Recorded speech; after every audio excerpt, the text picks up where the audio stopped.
ओम शांति। आज 8 जुलाई 2021 की बाबा की मुरली। मीठे बच्चे, सारी दुनिया में तुम्हारे जैसा खुश नसीब कोई नहीं।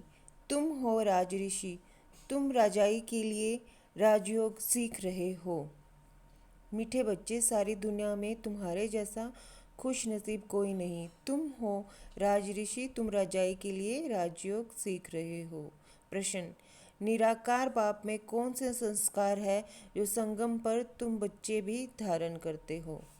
उत्तर: निराकार बाप में ज्ञान के संस्कार है। वह तुम्हें ज्ञान सुनाकर पतित से पावन बना देते हैं, इसलिए उन्हें ज्ञान का सागर पतित पावन कहा जाता है। तुम बच्चे भी अभी वो संस्कार धारण करते हो। तुम नशे से कहते हो हमें भगवान पढ़ाते हैं, हम उनसे सुनकर सुनाते हैं। गीत: आखिर वह दिन आया आज। ओम शांति। मीठे मीठे रूहानी बच्चों ने ये गीत सुना। यह महिमा किसकी है? एक बाप की। शिवाय नमः ऊंचते ऊंच भगवान है ना।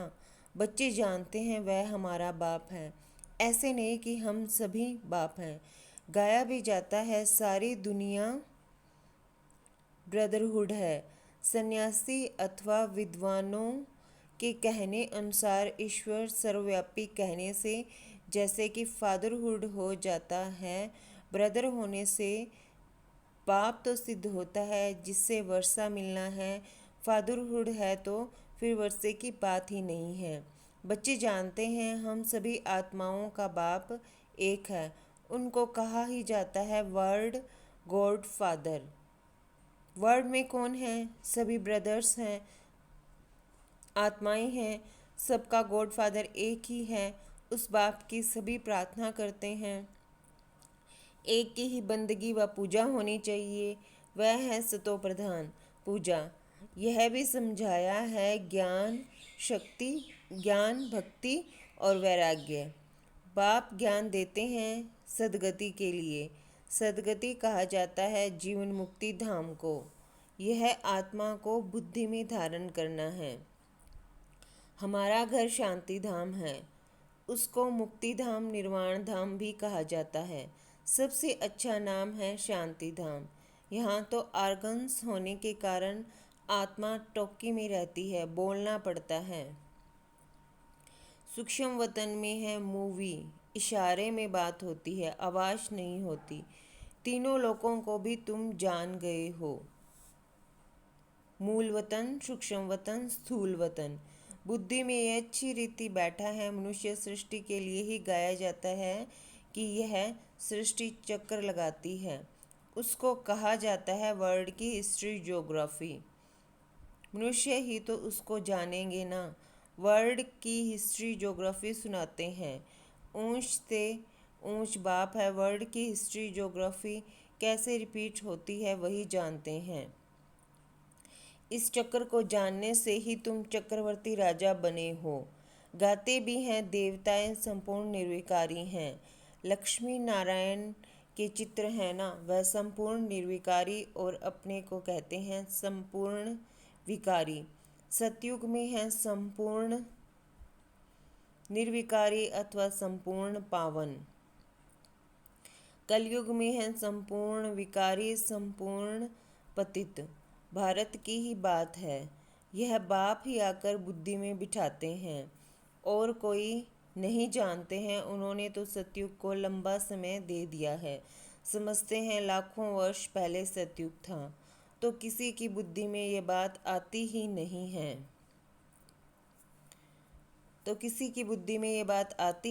है। अब बच्चे जानते हैं हम अभी संपूर्ण विकारी से संपूर्ण निर्विकारी बन रहे हैं। संपूर्ण पतित से संपूर्ण पावन बनना है।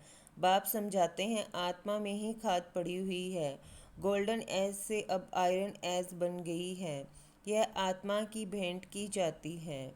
यह अच्छी रीति समझना है। तुम बच्चे बहुत खुश नसीब हो। तुम्हारे जैसा खुश नसीब और कोई नहीं। अभी तुम राजयोग में बैठे हो। तुम राजऋषि हो। राजाई के लिए कभी कोई पढ़ाई होती है क्या? बैरिस्टर बनाएंगे, परंतु विश्व का महाराजा कौन बनाएगा? बाप के सिवाय कोई बना न सके। यहाँ महाराजा तो कोई है नहीं। सतयुग के लिए तो जरूर चाहिए, किसी को जरूर आना पड़े। बाप कहते हैं मैं आता हूँ तब जब भक्ति पूरी होनी होती है। अब भक्ति पूरी हुई है और कोई बात इसमें उठा ही नहीं सकते। हमको बाप बैठ पढ़ाते हैं, नशा होना चाहिए। हम आत्माओं को निराकार बाप परम पिता परमात्मा शिव पढ़ाते हैं। शिव को तो कोई जानते ही नहीं। अब तुम बच्चे जानते हो, बाबा फिर से स्वर्ग की राजाई स्थापन कर रहे हैं। हम उनको महाराजन श्री नारायण और महारानी श्री लक्ष्मी कहते हैं। भक्ति मार्ग में सत्यनारायण की कथा सुनाते हैं, अमर कथा और तीजरी की कथा। बाप तीसरा नेत्र भी देते हैं। नर से नारायण बनने की कथा सुनाई जाती है। वही बातें जो पास्ट हो जाती हैं वह फिर भक्ति मार्ग में काम आती हैं। अभी तुम बच्चे समझते हो बाबा हमको स्वर्ग का मालिक बनाते हैं, हम हकदार हैं। भगवान तो स्वर्ग का रचयिता है ना, हम भगवान की संतान हैं, तो हम स्वर्ग में क्यों नहीं हैं, कलयुग में क्यों पड़े हैं। परम पिता परमात्मा तो नई दुनिया रचते हैं, पुरानी दुनिया थोड़े ही भगवान रचते हैं। पहले नई दुनिया बनाते हैं, उसके बाद फिर पुरानी को तोड़ेंगे। तुम जानते हो हम सतयुग के लिए राज्य ले रहे हैं। सतयुग में कौन होंगे? इन लक्ष्मी नारायण की डिनाइस्टी होगी। और भी तो राजाएं होंगे ना, जिसकी निशानी है विजयमाला। बच्चे जानते हैं अभी हम विजयमाला में पिरोने के लिए पुरुषार्थ कर रहे हैं। दुनिया में माला का अर्थ कोई नहीं जानते कि यह क्यों पूजी जाती है। ऊपर में फूल कौन है? माला को फेरते फेरते फिर फूल को नमस्ते करते हैं कि फिर माला फेरेंगे। माला बैठ सिमरते हैं कि कहाँ बाहर ख्यालात न जाएं। अंदर राम राम की धुन लगाते हैं जैसे बाजा बजता है। बहुत प्रैक्टिस करते हैं। यह सब है भक्ति मार्ग की बातें। हाँ, बहुत भक्ति करने वाले सिर्फ कोई विक्रम नहीं करेंगे।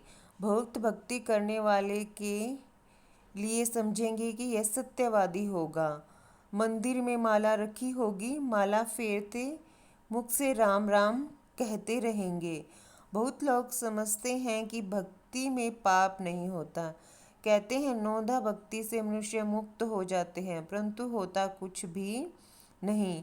यह एक नाटक है, उसमें सतो प्रधान सतो रजो तमो में सबको आना ही है, वापिस एक को भी नहीं जाना है। जैसे ऊपर में जगह खाली हो जाती है वैसे यहाँ भी बहुत जगह खाली हो जाएगी। दिल्ली के आसपास मीठी नदियों पर राजधानी होती है, समुद्र की तरफ नहीं होती है। यह बॉम्बे आदि होंगे नहीं। वह तो पहले मच्छी मायनी थी, मछली फंसाने वाले वहाँ रहते थे। अभी तो समुद्र को कितना सुखाया है, फिर भी मच्छी मायनी होगी। सतयुग में तो बॉम्बे होती नहीं, वहाँ कोई पहाड़ियाँ आदि भी नहीं होती, कहाँ जाने की दरकार ही नहीं होती। या मनुष्य थकते हैं तो जाते हैं रेस्ट लेने। सतयुग में थकने की कोई प्रकार की तकलीफ नहीं होती। तुम स्वर्गवासी बन जाते हो, रिंचक भी तकलीफ नहीं होती। तो अब बच्चों को बाप की श्रीमत पर चलना है। तो अब बच्चों को बाप की श्रीमत पर चलना है। बाप कहते हैं मीठे लाडले बच्चों, शरीर निर्वाह अर्थ धंधा आदि तो करना है। स्कूल में स्टूडेंट पढ़कर फिर घर में जाकर पढ़ते हैं, घर का कामकाज भी करते हैं। यह भी ऐसे है, इस पढ़ाई में तुमको कोई तकलीफ नहीं है। उस पढ़ाई में कितनी सब्जेक्ट होती है, यहाँ तो एक पढ़ाई और एक ही पॉइंट है, मन मना भव। इससे तुम्हारे पाप नाश होंगे। भगवानुवाच है ना, वह समझते हैं गीता। भगवान ने द्वापर में सुनाई, परंतु द्वापर में सुनाकर क्या करेंगे। कृष्ण के चित्र में लिखत बहुत अच्छी है। यह लड़ाई तो एक निमित्त है, सब मरेंगे तब तो वापस मुक्ति जीवन मुक्ति में जाएंगे। सो भी सिर्फ लड़ाई में थोड़े ही मरेंगे, अनेक प्रकार की कैलमिटीज़ होंगी। बच्चों को कोई दुख नहीं होना चाहिए। मनुष्य का हार्ट फेल होता है तो उसमें कोई दुख नहीं होता है। मौत हो तो ऐसा, बैठे बैठे हार्ट फेल हुआ, खलास। जब तक डॉक्टर आए आत्मा निकल जाती है। अब तो सबका मौत होना है। पिछाड़ी में न हॉस्पिटल न डॉक्टर रहेंगे, न क्रियाकर्म करने वाले रहेंगे, कुछ भी नहीं होगा।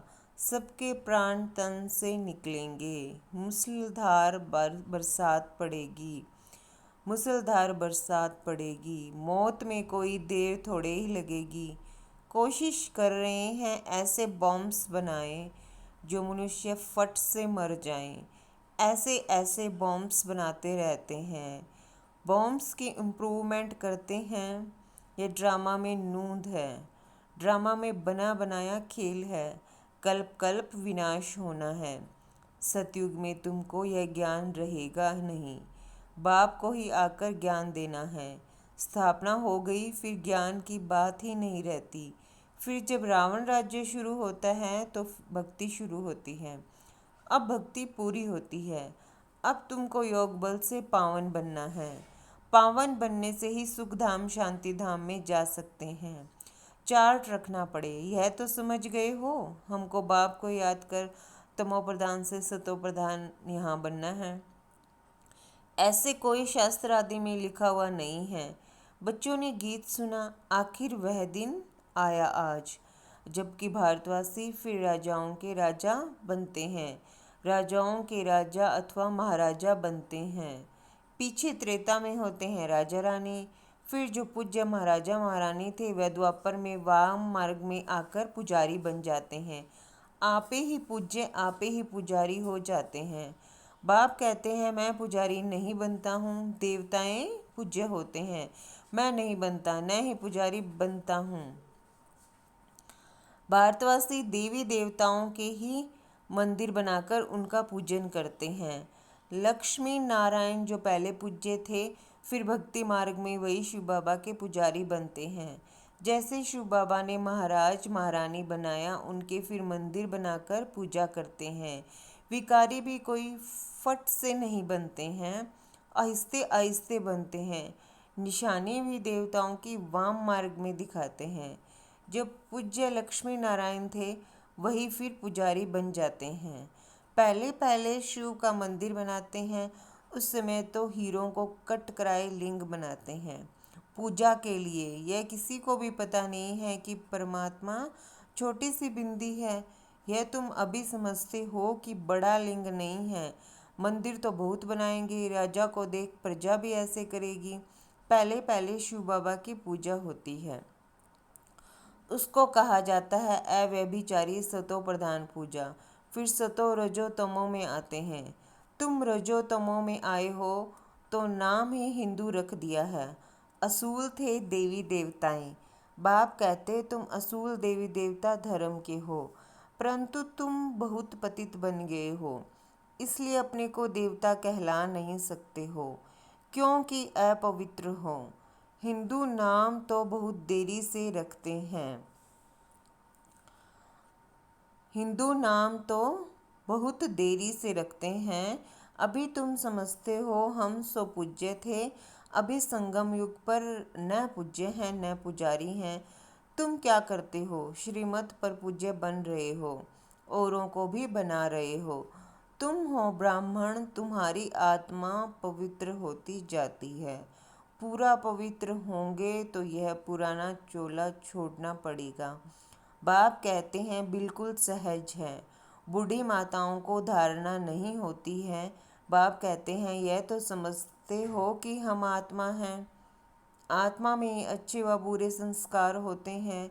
आत्मा ने जो कर्म किया वह दूसरे जन्म में भोगना होता है। बाप भी आत्माओं से बात करते हैं। बाप कहते हैं हे बच्चे, आत्माभिमानी बनो। निराकार शिव बाबा निराकारी आत्माओं को पढ़ाते हैं।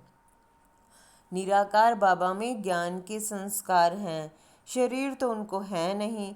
तो वह ज्ञान का सागर पतित पावन है। उनमें सब गुण हैं। बाप कहते हैं, मैं आकर तुम बच्चों को पावन बनाता हूँ।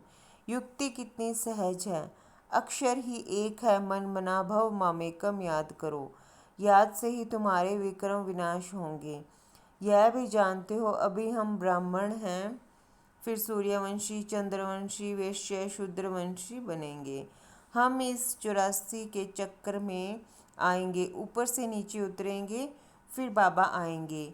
बरोबर यह सृष्टि का चक्र फिरता रहता है। सृष्टि यह पुरानी होती है तो फिर बाबा आते हैं नई बनाने। बाबा आते हैं नई बनाने। यह तो बुद्धि में बैठता है ना। यह चक्र बुद्धि में फिरना चाहिए। अब तुम सदर्शन चक्रधारी बनते हो, जिससे फिर जाकर चक्रवर्ती राजा बनेंगे। अच्छा, मीठे मीठे सिकी लदे बच्चों प्रति माता पिता बाप दादा का याद प्यार और गुड मॉर्निंग। रूहानी बाप की रूहानी बच्चों को नमस्ते। हम सब रूहानी बच्चों की रूहानी माता पिता बाप दादा को याद प्यार गुड मॉर्निंग नमस्ते ओम शांति। शुक्रिया बाबा, शुक्रिया। धारणा के लिए मुख्य सार। श्रीमत पर पूज्य बनना है। आत्मा में जो बुरे संस्कार आ गए हैं उसे ज्ञान योग से समाप्त करना है। संपूर्ण निर्विकारी बनना है। शरीर निर्वार्थ कर्म करते भी पढ़ाई पढ़नी और पढ़ानी है। योग बल से पावन बन राजाई पद लेना है। शरीर निर्वार्थ कर्म करते भी पढ़ाई पढ़नी और पढ़ानी है। योग बल से पावन बन रजाई पद लेना है। वरदान। गम की दुनिया सामने होते हुए भी बेगमपुर की बादशाही का अनुभव करने वाले अष्ट शक्ति स्वरूप भव। गम की दुनिया सामने होते हुए भी बेगमपुर की बादशाही का अनुभव करने वाले अष्ट शक्ति स्वरूप भव। गम और बेगम की अभी ही नॉलेज है। गम की दुनिया सामने होते भी सदा बेगमपुर के बादशाही का अनुभव करना, यही अष्ट शक्ति स्वरूप कर्मेंद्रिय जीत बच्चों की निशानी है।